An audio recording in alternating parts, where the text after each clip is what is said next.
Harry Potter and the Sorcerer's Stone Chapter 3, The Letters from No One. The escape of the Brazilian boa constrictor earned Harry his longest ever punishment.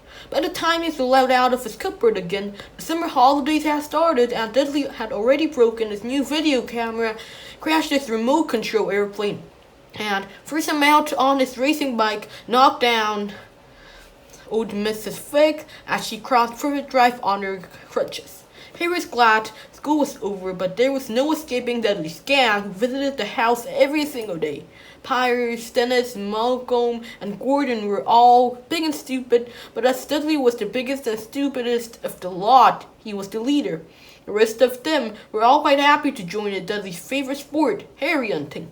That was why Harry spent as much time as possible out of the house, wandering around and thinking about the end of the holidays, where he could see a tiny ray of hope. When September came, he would be going off to secondary school, and for the first time in his life, he wouldn't be with Dudley. Dudley had been accepted at Uncle Vernon's old private school, Smeltings. Piers Polkiss was going there too. Harry, on the other hand, was going to Stonewall High, the local public school. Dudley thought that was very funny. They stuffed people's heads down the toilets the first day at Stonewall, he told Harry. Want to come upstairs and practice? No thanks, said Harry. The toilets never had anything as horrible as your head down it. It might be sick. And he ran before Dudley could work out what he said.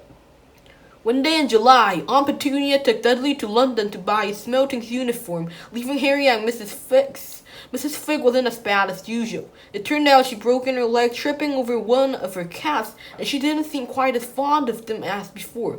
She let Harry watch television and gave him a bit of chocolate cake that tasted as though she'd had it for several years. That evening, Dudley paraded around the living room from the family in his brand new uniform. Smelting boys were maroon tailcoats, orange knickerbockers, and flat straw hats called boulders.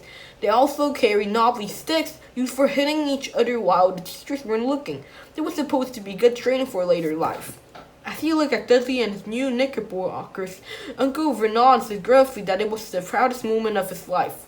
Aunt Petunia burst into tears and said she couldn't believe it was her Uncle Dudley Kins. He looked so handsome and grown up. Harry didn't trust himself to speak. He thought two of his ribs might already have cracked from trying not to laugh.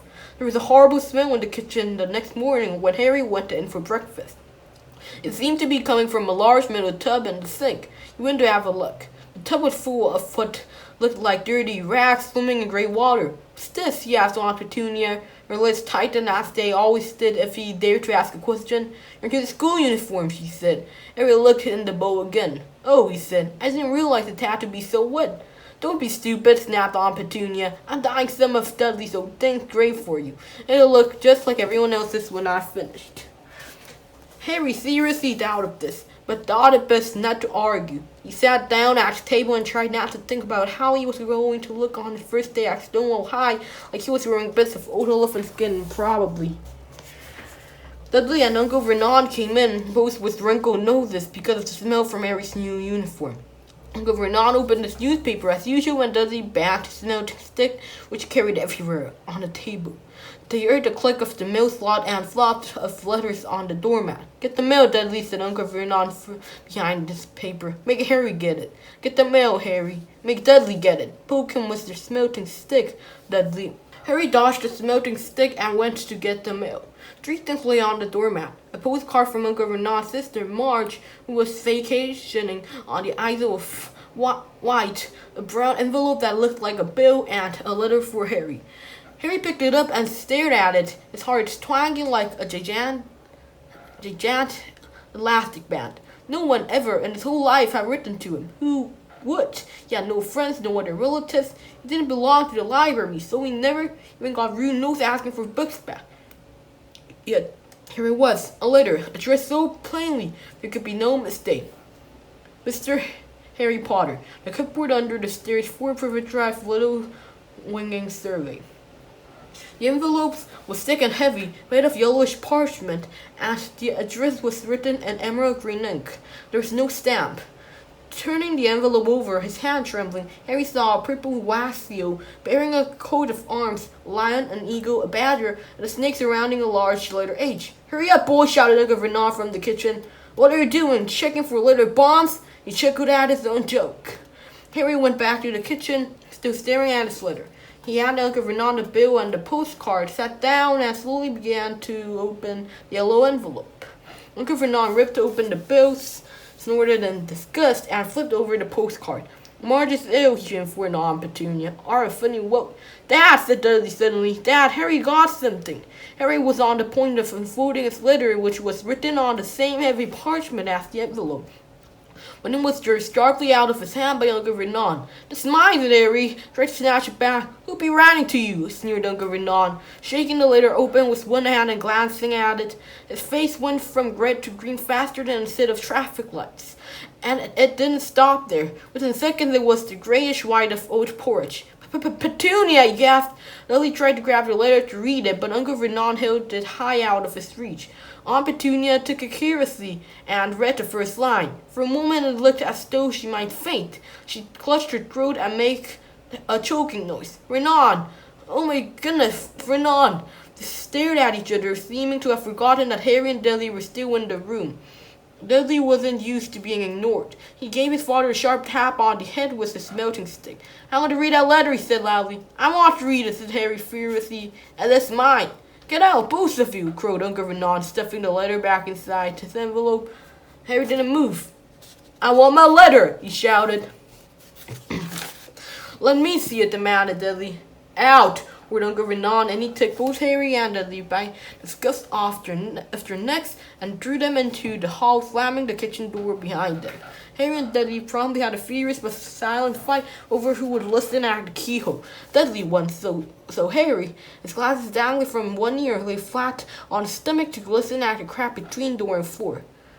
"Vernon," and Aunt Petunia was saying in a quivering voice, "look at the address. How could they possibly know where he sleeps? You don't think they were watching the house?" "Watching, spying, might be following us," muttered Uncle Vernon wildly. "But what should we do? Vernon should be right back. Tell them we don't want." Harry could see Uncle Vernon's shiny black shoes pacing up and down the kitchen. "No," he said finally. "No, we'll ignore it. If they don't get an answer, yes, that's best. You won't do anything. But I'm not having one in the house, Petunia. Didn't you swear when we took him and we stamped out the dangerous nonsense?" That evening, when he got back from work, Uncle Vernon did something he'd never done before. He visited Harry in his cupboard. "Where's my letter?" said Harry, the moment Uncle Vernon had squeezed through the door. "Who's writing to me?" "No one. It was addressed to you by mistake," said Uncle Vernon shortly. "I have burned it." "It was not a mistake," said Harry angrily. "It had my cupboard on it." "Silence!" yelled Uncle Vernon, and a couple of spiders fell from the ceiling. He took a few deep breaths and then forced his face into a smile, which looked quite painful. "Yes, Harry, about this cupboard. Ron and I have been thinking. You're really getting a bit big for it. We think it might be nice if you moved into Dudley's second bedroom." "Why?" said Harry. "Don't ask questions," snapped his uncle. "Take the stuff upstairs now." The Dursleys' house had 4 bedrooms, one for Uncle Vernon and Aunt Petunia, one for visitors, usually Uncle Vernon's sister, Marge, one where Dudley slept, and one where Dudley kept all the toys and things that wouldn't fit into his first bedroom. It only took Harry one trip upstairs to move everything he owned from the cupboard to his room. He sat down on the bed and stared around him. Nearly everything in here was broken. The Mouseville video camera was lying on top of a small working tank Dudley had once driven over the next door neighbor's dock. In the corner was Dudley's first ever television set, which he'd put his foot through when his favorite program had been cancelled. There was a large birdcage, which had once held a parrot that Dudley had swapped at school for a real air rifle, which was up on a shelf with the end all bent because Dudley had sat on it. Other shelves were full of books. They were the only things in the room that looked as though they'd never been touched. From downstairs came the sound of Dudley bawling at his mother. "I don't want him in here. I need that room. Make him get out." Harry sighed and stretched out on the bed. Yesterday he'd have given anything to be up here. Today he'd rather be back in his cupboard with that letter than up here without it. Next morning at breakfast, everyone was rather quiet. Dudley was in shock. He screamed, whacked his father with a smelting stick, been sick on purpose, kicked his mother, and drove his tortoise through the greenhouse roof, and he still didn't have his room back. Harry was thinking about this time yesterday and bitterly wishing he'd opened the letter in the hall. Uncle Vernon and Aunt Petunia kept looking at each other darkly. When the mail arrived, Uncle Vernon, who seemed to be trying to be nice to Harry, made Dudley go and get him. They heard him banging things with a smelting stick all the way down the hall. Then he shouted, "There's another one! Mr. H. Potter, the smallest bedroom, 4 Privet Drive." With a strangled cry, Uncle Vernon leaped from his seat and ran down the hall, Harry right behind him. Uncle Vernon had to wrestle Dudley to the ground to get the letter from him, which was made difficult by the fact that Harry had grabbed Uncle Vernon around his neck from behind. After a minute of confused fighting, in which everyone got hit by a lot by the smelting stick, Uncle Vernon straightened up, gasping for breath, with Harry's letter clutched in his hand. "Hold your cupboard, I mean your bedroom," he wheezed at Harry. "Dudley, go, just go." Harry walked around and round his new room. Someone knew he had moved out of his cupboard, and they seemed to know he hadn't received his first letter. Surely that meant they'd try again. This time he'd make sure they didn't fail. He had a plan. The repaired alarm clock rang at 6 o'clock the next morning. Harry turned it off quickly and dressed silently. He mustn't wake the Dursleys. He stole downstairs without turning on any of the lights. He was going to wait for the postman on the corner of Privet Drive and get the letter from number 4 first. His heart hammered as he crept down across the dark hall toward the front door. Arg! Harry leaped into the air. He trod on something big and squashy on the doormat. Something alive! Lines clicked on his stairs to his horror. Harry realized that the big squishy something had been his uncle's face. Uncle Vernon had been lying at the foot on the front door in a sleeping bag, clearly making sure that Harry didn't go exactly what he'd been trying to do. He shouted at Harry for about half an hour and then told him to go and make a cup of tea.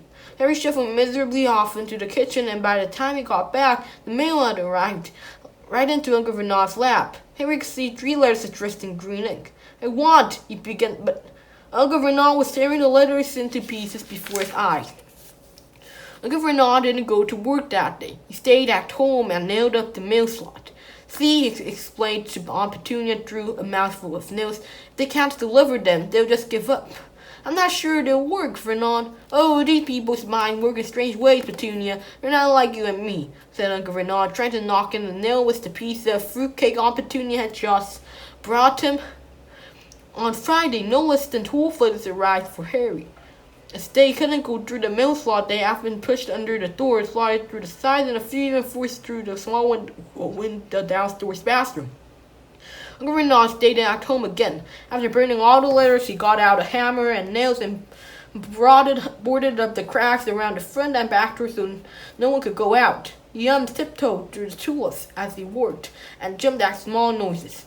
On Saturday, things began to get out of hand. 24 letters to Harry found their way into the house, rooted up and hidden inside each of the 2 dozen eggs that the very confused milkman had handed on Petunia through the living room window.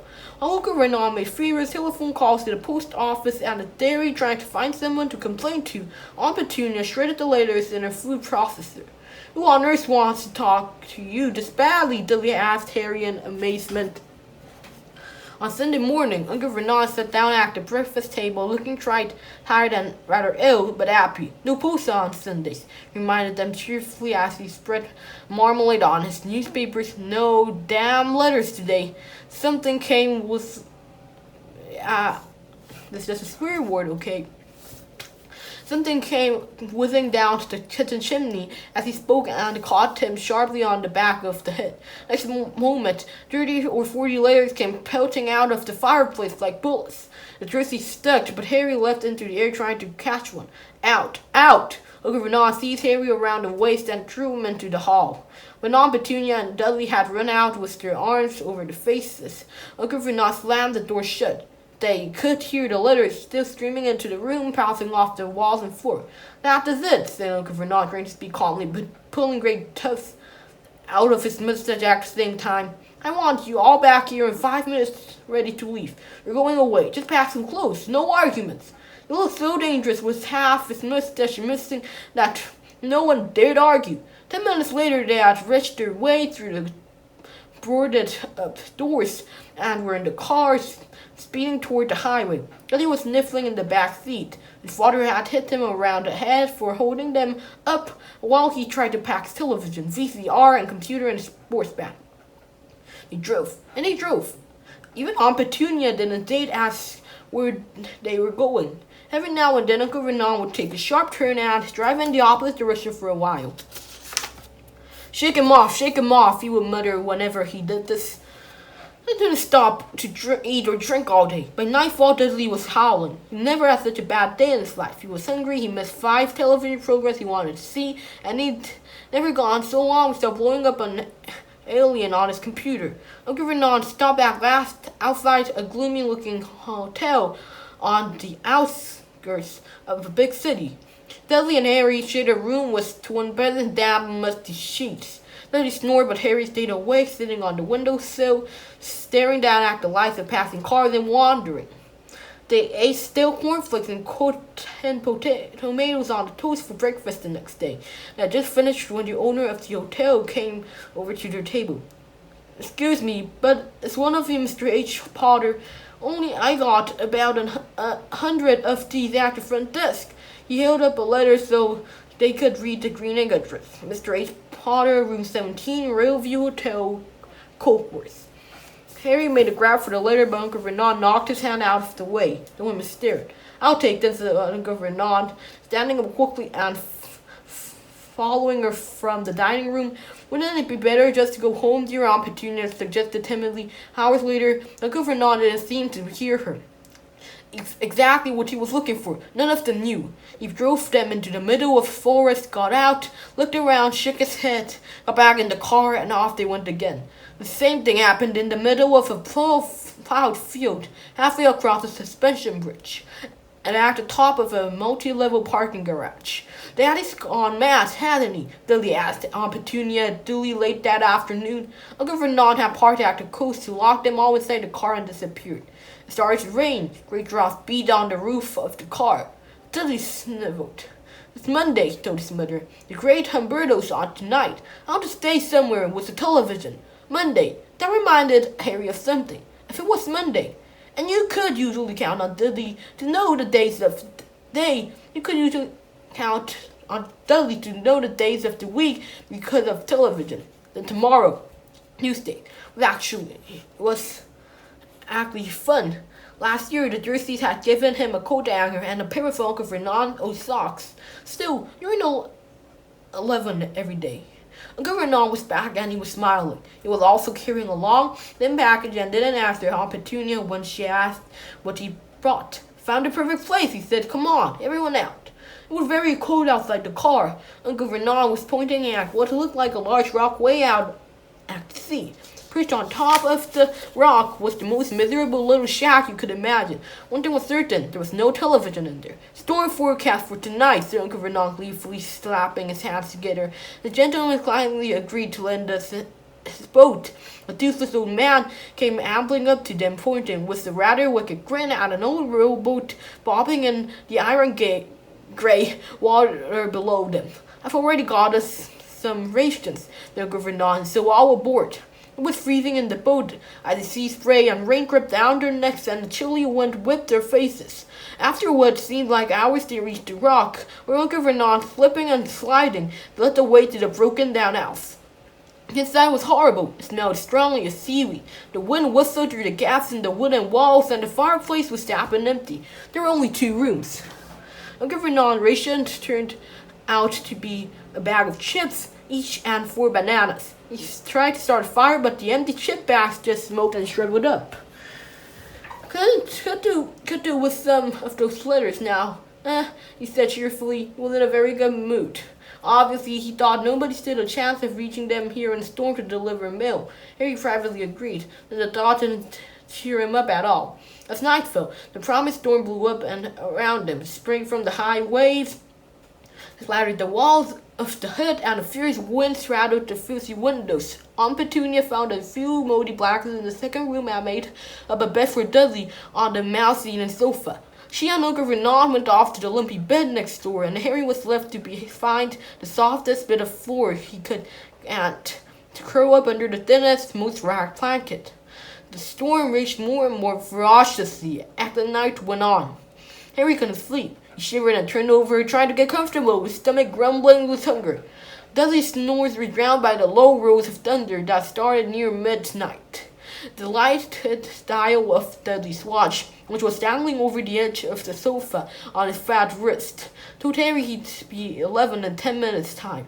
He lay and watched his birthdays tick nearer, wondering if the Dursleys would remember at all, wondering where the letter writer was now. 5 minutes to go. Harry had heard something creak outside. He hoped the roof wasn't going to fall in, although it might be warmer if it did.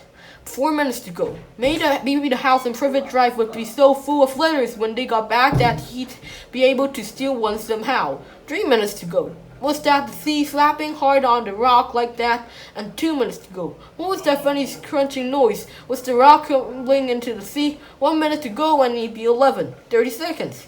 29. Maybe he'd wake Dudley up just to annoy him. 3, 2, 1, boom! The whole shack shivered and Harry sat bolt upright, staring at the door. Someone was outside, knocking to come in. Okay, this is chapter 3. Chapter 4 will be coming soon. And if you enjoyed it, please consider giving me a like and a subscribe button. And I hope I can see you there. Take care.